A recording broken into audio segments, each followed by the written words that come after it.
Nous allons corriger à présent l'activité 4 de ce chapitre 7 sur la loi de Newton, l'application aux satellites et planètes. Alors dans cette activité 4, il s'agira d'appliquer les lois de la seconde loi de Newton à une planète qui est soumise à l'interaction gravitationnelle, force d'attraction, par le Soleil. On étudiera le mouvement de cette planète dans le référentiel héliocentrique. Ce qu'il faut savoir, c'est qu'on aurait pu aussi, les calculs seront exactement les mêmes, on aurait pu aussi étudier le mouvement d'un satellite autour d'une planète, comme la Terre par exemple. Et dans ces conditions-là, on se serait placé pour l'étude de ce satellite dans le référentiel géocentrique. Alors commençons à répondre à la première question. Il s'agissait de faire un schéma représentant la situation ci-dessus et représenter la force exercée par le Soleil sur la planète. Alors,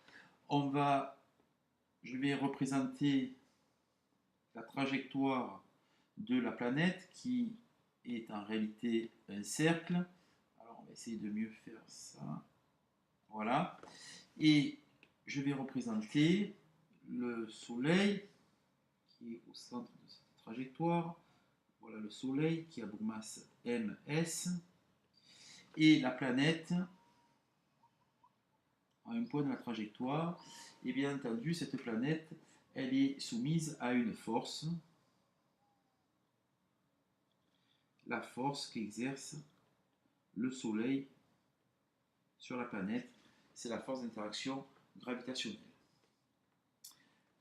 La question 2 maintenant, il va falloir appliquer la loi de Newton dans le référentiel héliocentrique, la loi de Newton au système planète,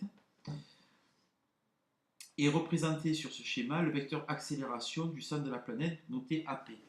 Alors je vais bien entendu appliquer la seconde loi de Newton, somme des forces appliquées à la planète est égale à la masse de la planète multipliée par le vecteur accélération de la planète. Donc je rappelle qu'on se place pour cela dans le référentiel héliocentrique. La planète elle est soumise à une seule force, F, la force qu'exerce le Soleil sur la planète, égale à MA. Alors c'est MAP apparemment. Je garde les notations de l'énoncé. Et dans ces conditions, AP, l'accélération, est égale à Fs sur P, le tout divisé par M. Donc dans cette expression, on remarque sans aucun souci que le vecteur accélération de la planète est strictement proportionnel au vecteur force Fs sur P. Donc ce vecteur accélération a même direction, même sens, mais une norme qui est la norme de la force divisée par la masse. Donc si je représente le vecteur accélération sur un schéma, donc ce vecteur accélération, le Soleil, on va le faire au centre, c'est pas terrible.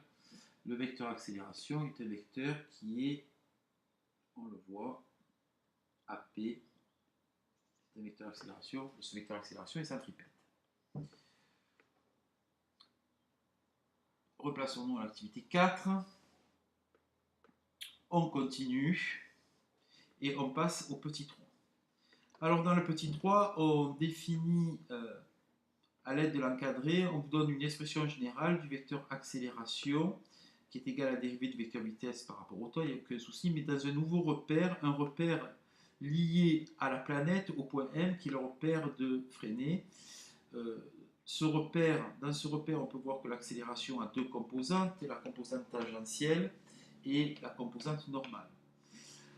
Alors, on vous demande de déduire ce schéma que les coordonnées du vecteur AP selon la composante tangentielle est nulle et en déduire que la vitesse de la planète est dans ces conditions constantes. Eh bien, on remarque que pour répondre à cette question, qui est la question 3, d'après ce qu'on vient de voir, on voit que AP, le vecteur AP est centripète, d'après la seconde loi de Newton. Donc on peut dire que AP, accélération, est portée par le vecteur petit n. Alors, si vous voulez, on va essayer d'un petit peu mieux comprendre ce repère. Je vais représenter ce repère ici. Donc voilà, par exemple, le vecteur unitaire t, qui est lié au point M, et le vecteur unitaire n, qui est perpendiculaire à t, le centre de la planète, le centre du Soleil, pardon, est là, et le vecteur unitaire n, voilà, qui est centripète.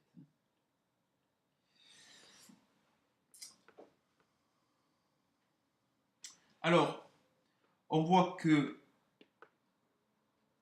d'après l'énoncé, A de P devrait s'écrire dans le repère de Freinet dv sur dt t plus v carré sur r, r qui est la distance centre du Soleil au centre de la planète portée par le vecteur unitaire petit n. Or, d'après ce qu'on a vu tout à l'heure, ce que je viens d'écrire, c'est que AP est centripète porté par le vecteur unitaire petit n. On a donc ici, dans ces conditions, dv sur dt égale à 0, d'où la vitesse est égale à une constante. Donc on retrouve le fait que lorsque le vecteur accélération est centripète, dans un mouvement qui est un mouvement circulaire, eh bien le vecteur vitesse a une valeur qui est une valeur constante. Le mouvement est ici, on peut dire que le mouvement de la planète est circulaire uniforme.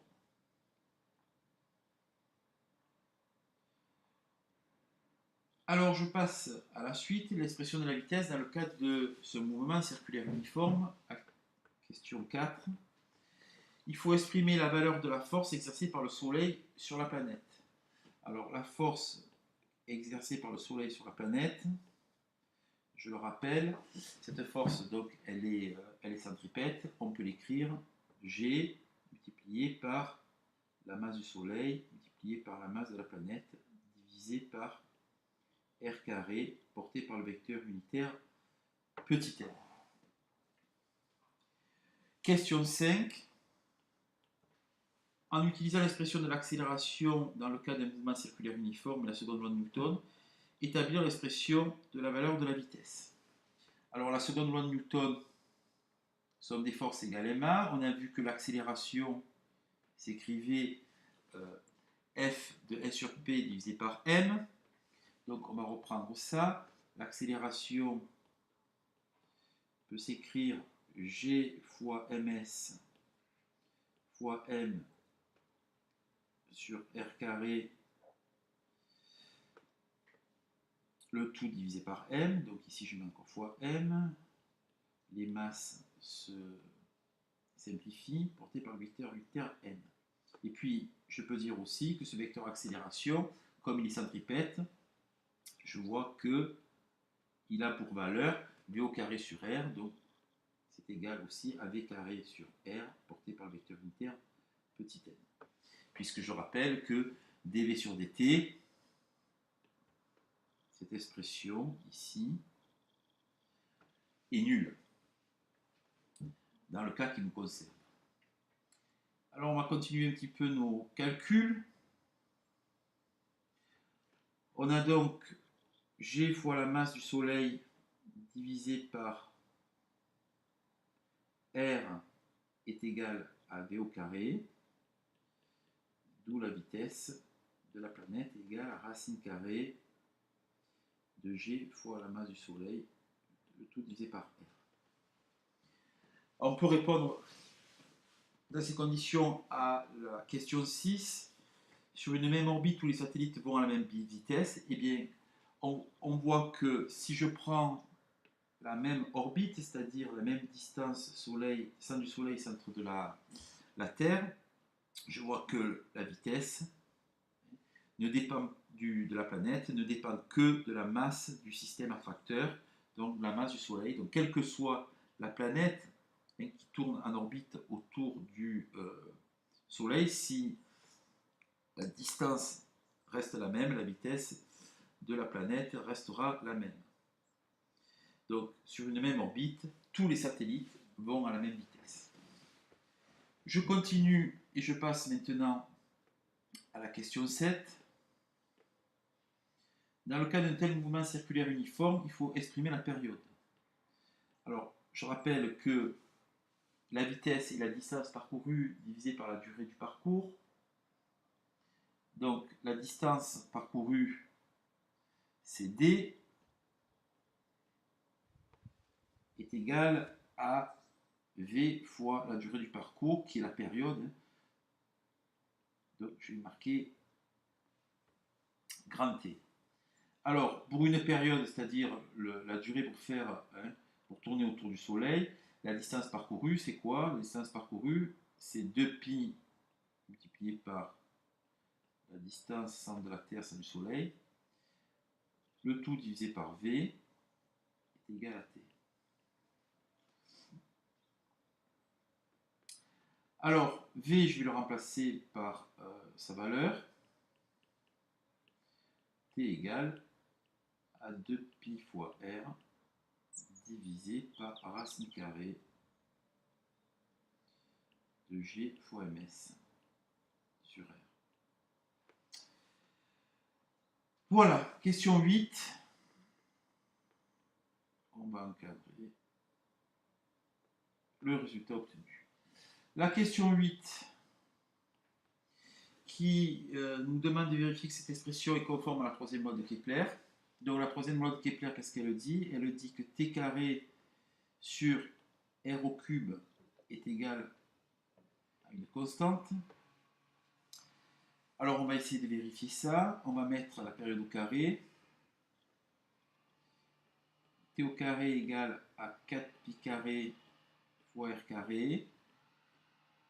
Le tout divisé par g fois ms, le tout sur r. Je vais très doucement.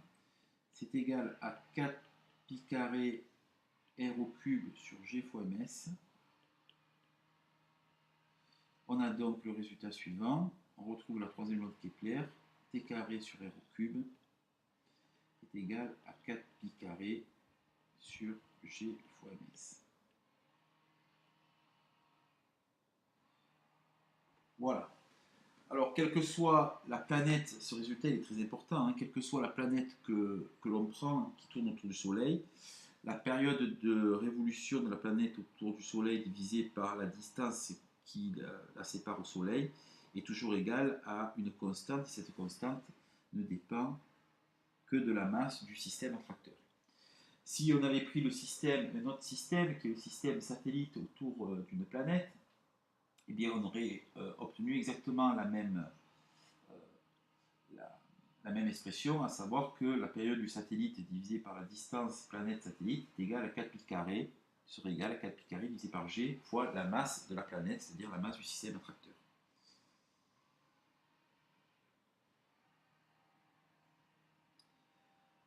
Alors, question 9, et dernière question. Il faut exploiter les données de l'activité précédente pour en déduire, grâce à la troisième loi de Kepler, la masse du Soleil ou celle de Jupiter. Eh bien, pour en déduire la masse du Soleil, il va falloir bien entendu que on a t carré sur r au cube égale à 4π carré sur g fois masse du Soleil. Ok, donc on peut sortir la masse du Soleil de cette expression. Donc la masse du Soleil est égale à 4π carré fois r au cube divisé par t carré fois g. Donc on pourra prendre n'importe quelle planète. On va chercher sa période de révolution autour du Soleil. On va chercher sa distance du centre, de son centre au centre du Soleil. Et on ira, grâce à cette expression, on en déduira la valeur de la masse du Soleil. Voilà, bon courage à vous, à bientôt.